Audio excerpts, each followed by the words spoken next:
Welcome back to Retro Wednesday, the Tide Hanger. This is Mike, and today I want to talk to you about the 1984 Mattel Secret Wars Tower of Doom. This is a very iconic playset that pretty much everyone growing up in the 80s either had this playset, knew someone that had this playset, but when you see it, you know this playset, or you may not know the name, but you know about it. We're going to talk about this. We're going to talk about all the features. I'm going to discuss this. Then I'm going to talk about each of these little figures that I have right here. I'm probably not going to go any further with this toy line, but I did get this pretty cheap, relatively cheap, compared to all the other 80s play sets that are out there. So let's talk about this Tower of Doom coming up.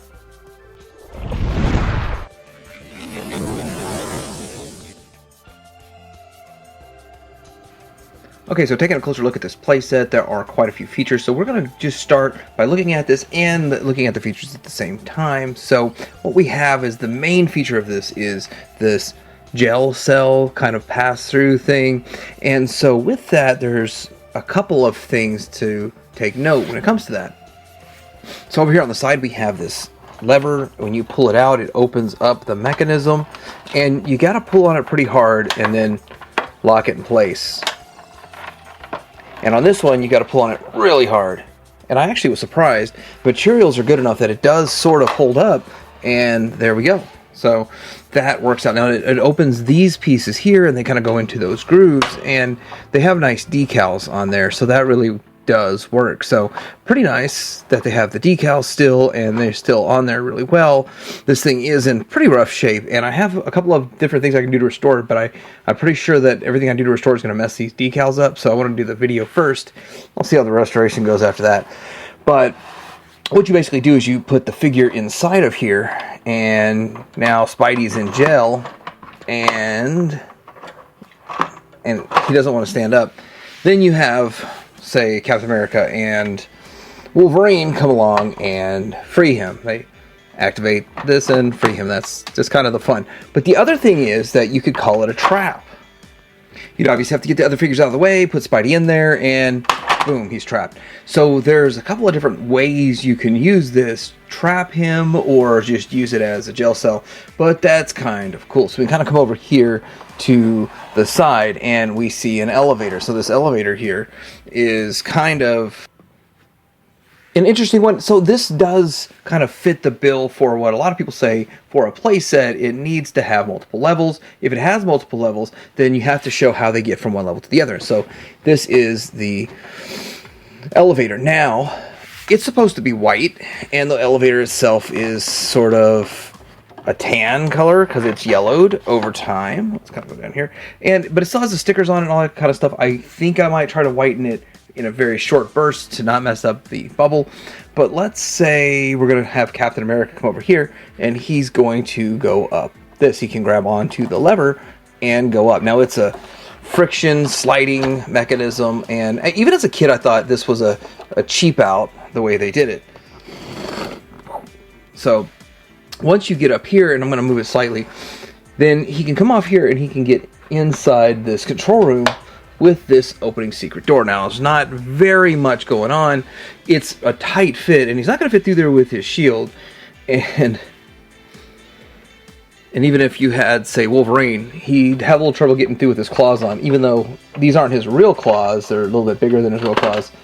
Yeah, he made it. He made it through there. So it all sort of makes sense and kind of fits the rules that a lot of people these days have for these play sets. Coming around to the back, you can see that there's a lot of stuff going on in this control room, but let's just go ahead and take a closer look at the control room. There are some nice stickers in there, and it looks like there's instrument panels and all that kind of stuff. Monitors, television monitors, and all this readouts, and a lookout hole. So, like, back in the day, I thought that's an excellent, cheap cop-out, but it actually does sort of serve its purpose. If you have a lookout hole and you put the figures up there looking out the lookout holes, what do you get?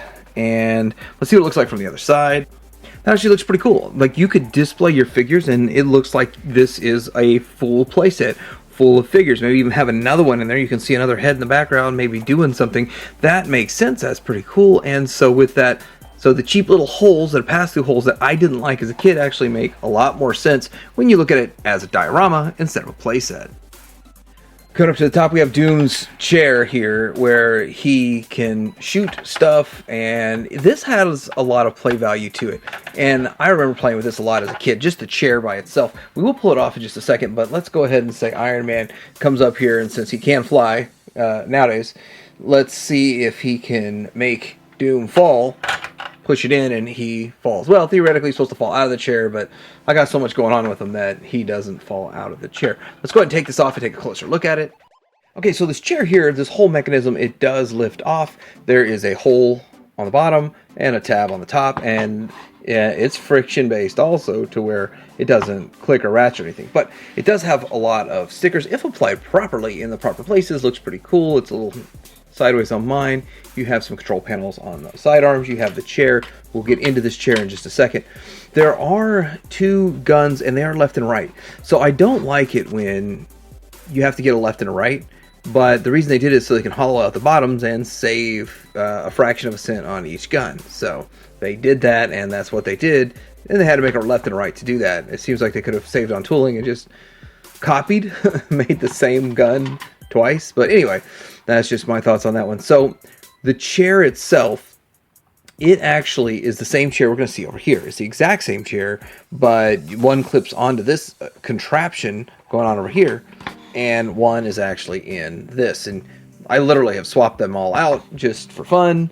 Well, not more or less for fun, but for necessity, because I had to get a chair to go in this contraption. This thing wasn't 100% complete when I got it. I did get it really cheap, but I need to get a couple of parts for it to finish it out. So let's pull this out of the way, and let's look at this other contraption. Now, this chair here is one that you can use for sliding around. Before we put a figure in it, though, I kind of want to show how it looks and how it operates. Now, these guns here are removable, and they just tab in, and they tab in with this little tab at the end. Now, make sure that you have it facing with this bigger lower piece at the back, and it plugs in, and you have those two guns there. There's all kinds of hoses and contraptions and stuff. This plugs into this contraption up top here, and this contraption can go in and out, and it plugs into this, which can slide back and forth. So it's got like a double prong that it plugs into. Now, it slides all the way across the back of it. So this is something I had a lot of fun with when I was a kid. I wished I had a chair like this when I was a kid too. That's something that I never had, was a chair that was mounted to the ceiling, and I could just roam around the whole house with it. So let's get him in here, and let's take his, we'll take this off so he can fit in it. He can fit in it just a little bit better. Now his feet do sort of drag on the ground, which I remember that from when I was a kid, thinking that was kind of silly. But anyway, he can come over here and he can work on this other workstation. If you want him to work on this workstation, you have some computer panels, displays, and all that. Let's see if we can get a little bit more of it in there. And I always displayed my figures in this manner, where they were just over here standing in this and looking like they're working. I didn't actually use the chair to go over there because I thought that just, to me, didn't make sense. He's not close enough. And as a kid, I literally thought about this. I had this as a kid, and I used it for everything. Didn't use it for these guys, actually. I think I used it for Joe's and Cobra and all that. But it doesn't get you close enough to actually interact with the panels, in my opinion, or at least in my 8-year-old opinion whenever I had this. So sliding over to here, he can come over and work on this other panel, and this other panel has some nice stickers on it. And now this makes a lot more sense. Now he's a lot closer to this one, and he can do a whole lot more with it. But there's even yet another feature back here. You see how we took these off? And let's see if we can get this to work. I never could get these to do anything. It never looked like it was really doing anything for me. Might not have them in there the right way.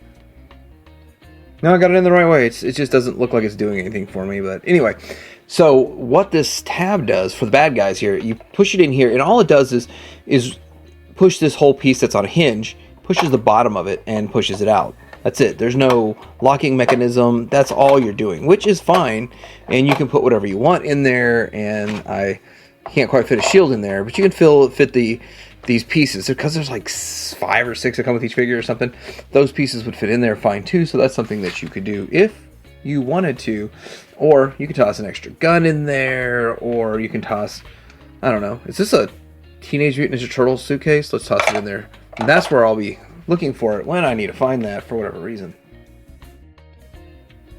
Okay, so what do I think about this playset? I think this is actually a pretty good playset, but it is small. It's smaller than pretty much any other playset that's out there, unless you're talking about the Indiana Jones ones, which were like one scene small playsets. But this thing packs a punch. There's a lot of little parts and pieces to it. There's actually a lot of play feature to it and a lot of cool stuff that you can do with it. But as for the rest of the line, I'm going to get into why I'm not really going after anymore.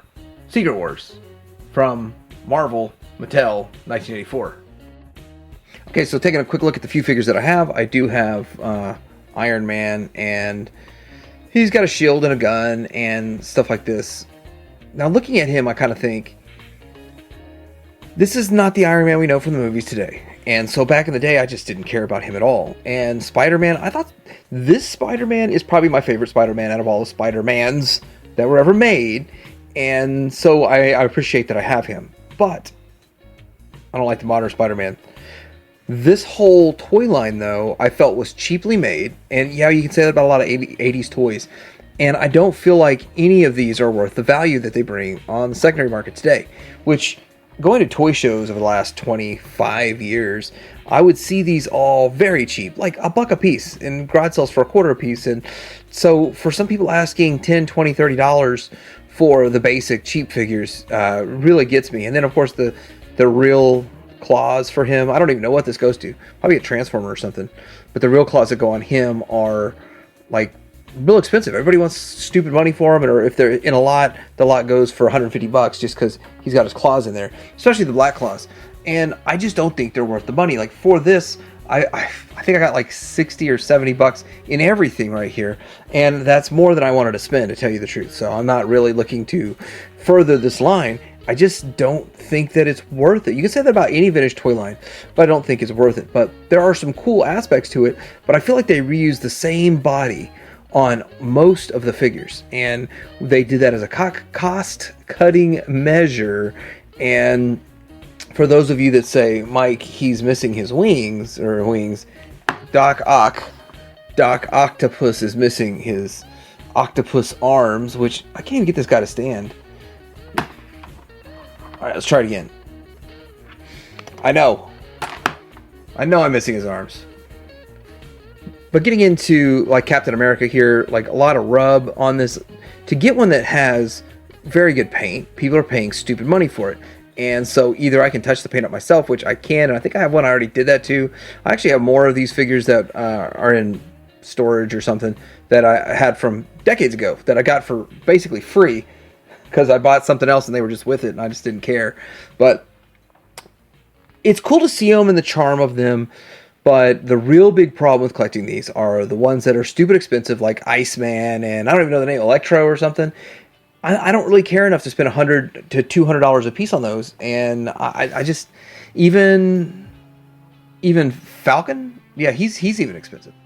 Now, I did have this Doom figure when I was a kid, and I have to admit that when I was a kid playing with him, I thought that he had some cool features that the rest of these didn't. I don't remember which other ones I had, but I remember him. And I remember thinking, why did he get so much?